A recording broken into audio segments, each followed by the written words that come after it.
অনেক দিন আগের কথা। এক বিশাল বনে বাস করত পশুরাজ সিংহ। তার নাম ছিল কেশরী। আর সেই বনেই থাকত টুনটুনি নামের এক ছোট্ট ইঁদুর। দিনের বেলায় পশুরাজ কেশরী তার প্রিয় ঘুম দিচ্ছিল। ঘুমটা ছিল খুবই শান্তির।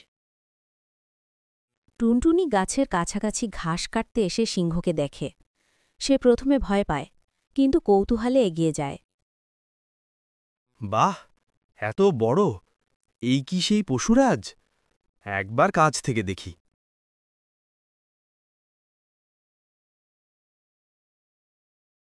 টুনটুনি সাহস করে সিংহের থাবা বেয়ে তার পিঠের ওপর উঠে যায়।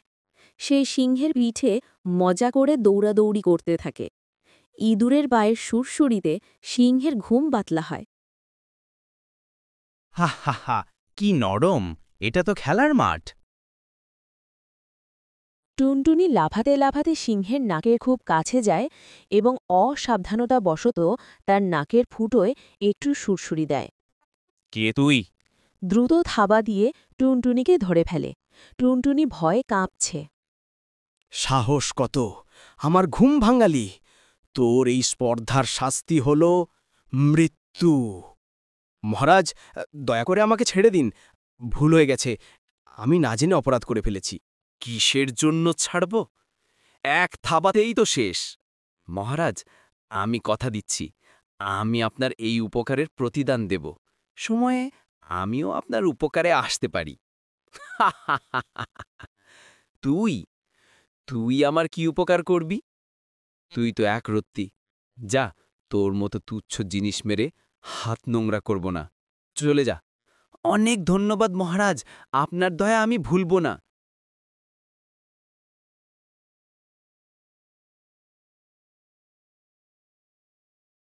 সন্ধ্যা নেমে আসে। দুইজন শিকারীকে মোটা দড়ি ও জাল নিয়ে গভীর বনে ফাঁদ পাতে দেখা যায়। তারা কাজ সেরে দ্রুত স্থান ত্যাগ করে। পরের দিন সকাল। সিংহকেশরী খাবারের সন্ধানে জঙ্গলে হাঁটছে।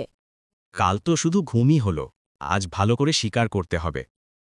কিশোরী অসাবধানতাবশত শিকারীদের পাতা বিশাল ফাঁদে পা দেয়। মুহূর্তে শক্ত দড়ি ও জাল তাকে জড়িয়ে ফেলে। সে নিজেকে ছাড়ানোর আপ্রাণ চেষ্টা করে, কিন্তু ব্যর্থ হয়। আহ, এ কি হলো? এই কোন শক্ত বাঁধন? জাল তাকে আরও শক্ত করে বাঁধে। সিংহ মুক্তির জন্য বারবার গর্জন করতে থাকে। কেউ নেই। এ জাল আমি কিছুতেই ছিঁড়তে পারছি না। পশুরাজ আজ অসহায়। এই তো মহারাজ কেশরীর গলা। উনি বিপদে পড়েছেন। আমার কাছে এখন সুযোগ এসেছে তার উপকারের প্রতিদান দেওয়ার।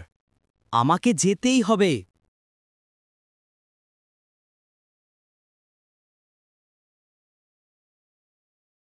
টুনটুনি দ্রুত দৌড়ে সিংহের কাছে আসে। সিংহ তাকে দেখে অবাক হয়।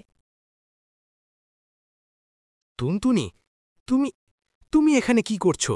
যাও, পালাও, শিকারীরা চলে আসবে। মহারাজ, একদম চিন্তা করবেন না। আপনি সেদিন আমার প্রাণ বাঁচিয়েছিলেন, আজ আমি আপনাকে রক্ষা করব। টুনটুনি দ্রুত সিংহের কানের কাছে গিয়ে ফিসফিস করে। এরপর সে তার ধারালো দাঁত দিয়ে জালের সবচেয়ে গুরুত্বপূর্ণ দড়িগুলো কুটকুট করে কাটতে শুরু করে। আমি এই পুঁচকে ইঁদুরিটাকে নিয়ে উপহাস করেছিলাম, কিন্তু এর শক্তি আর সাহস তো অবিশ্বাস্য। একটি বড় দড়ি কাটার সঙ্গে সঙ্গে জাল ছিঁড়ে যায় এবং সিংহ মুক্ত হয়। সে লম্বা শ্বাস নেয়। উফ, আমি মুক্ত। টুনটুনি, তুমি আমাকে বাঁচালে। টুনটুনি, তুমি আমার চোখ খুলে দিলে। আমি সেদিন তোমাকে তুচ্ছ করেছিলাম, হেসেছিলাম। তুমি সত্যি আমার প্রাণ বাঁচালে। আমাকে ক্ষমা করো। মহারাজ, আপনি সেদিন আমাকে দয়া করেছিলেন। আজ আমি শুধু তারই প্রতিদান দিলাম। আপনি প্রমাণ করলেন দয়া করলে তার পুরস্কার পাওয়া যায়। আর আমি প্রমাণ করলাম আকার দিয়ে কাউকে বিচার করা উচিত নয়।